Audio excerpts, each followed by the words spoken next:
season 2. Yes. I mean, do you guys have? I mean, it's already in the can, but do you? What kind of an arc do you have, like, going forward with the show as far as plans? Sort of. I think there's two answers to that. I mean, on the one hand, there is the large scale architecture of a story that lands in Treasure Island somehow, and meets it. Not just in terms of sort of hitting a finish line, but I think the hope is to redefine it in some way, to see things in the spaces of that story that weren't there at the beginning.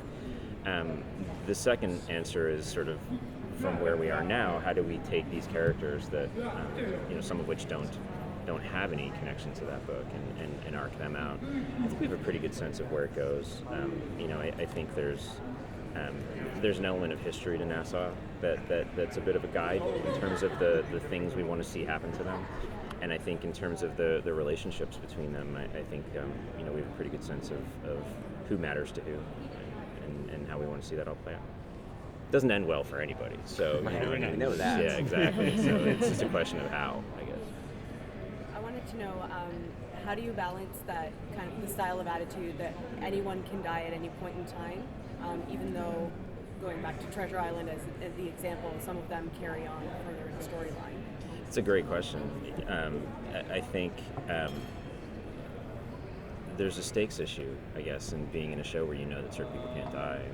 I think some of what it takes to tell that story is to accept that there may be things worse than dying, and to embrace that. I think in terms of these other characters, I mean, I think that it's real that death was a thing that they all were intimately sort of facing on a daily basis, and that you have to feel that, I think, in the show, that no one is safe, no one is living in a world in which they see much of a future for themselves necessarily. And I think that's hopefully in season 2 a big kind of thematic underpinning to what's going on. Is there like a certain arc to 2, or is there several of them together? Or? It's there's every major character from the first season is back, but the main spine of the season focuses on Flint. We sort of asked a lot of questions about him in season 1, and so we really wanted to use season 2 to get deeper, answer those questions, hopefully surprise you with the answers. But by the end of this season, I think you'll have a much better understanding of what's driving him, his past, his relationships with characters like Miranda Barlow, which are very shrouded in mystery in season 1, will sort of be unveiled finally, and also deepen his relationships with his crew, and specifically with Silver, because that is the sort of larger arc, again, driving into Treasure Island. So really start to see how those two become enmeshed in a way that's, earns the sort of level of the shadow that Flint casts over him by the time we get to Treasure Island. That's what appeals to me, is like we're getting the beginning of Long John Silver's story. Yeah.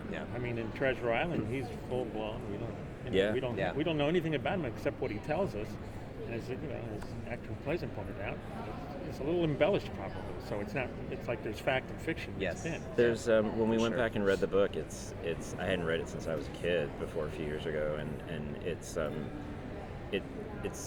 very interesting how it reads as an adult, that every story he tells feels like it is designed for the moment. Exactly, and which is an interesting guy to want to know, a guy who sort of creates his own reality as he goes, and to understand what how he created that reality of being probably if not the most well-known pirate in sort of the canon, pretty close. Were there any kind of the pirate cliches you were purposely trying to avoid? All of them.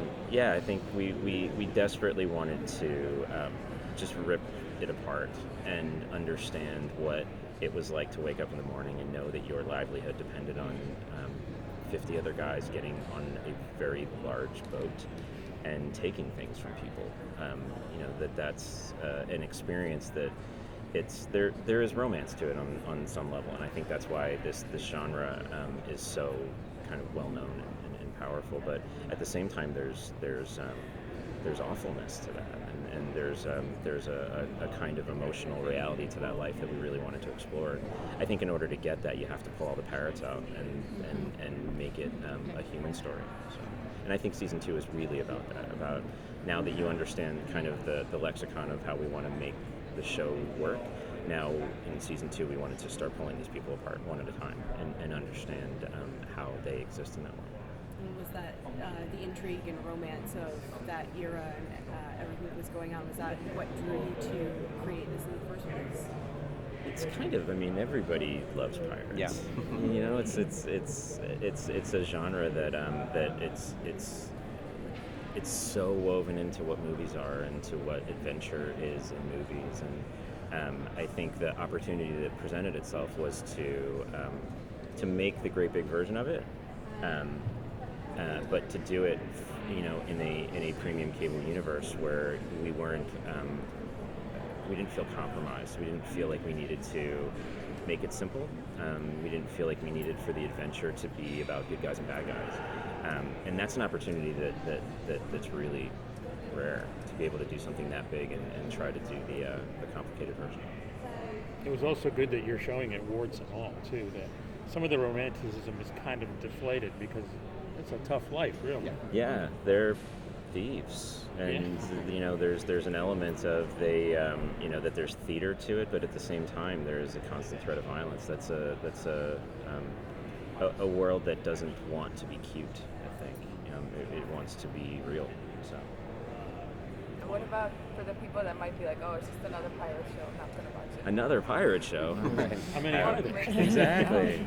I think the hope is that this is a window into a world you think you know that you don't, and hopefully we're getting better as we go about really exploring it and understanding how it lives in history and how it's relevant. And you know, it's a story about people who feel disenfranchised. It's like the system isn't built for them, which I think is a constant.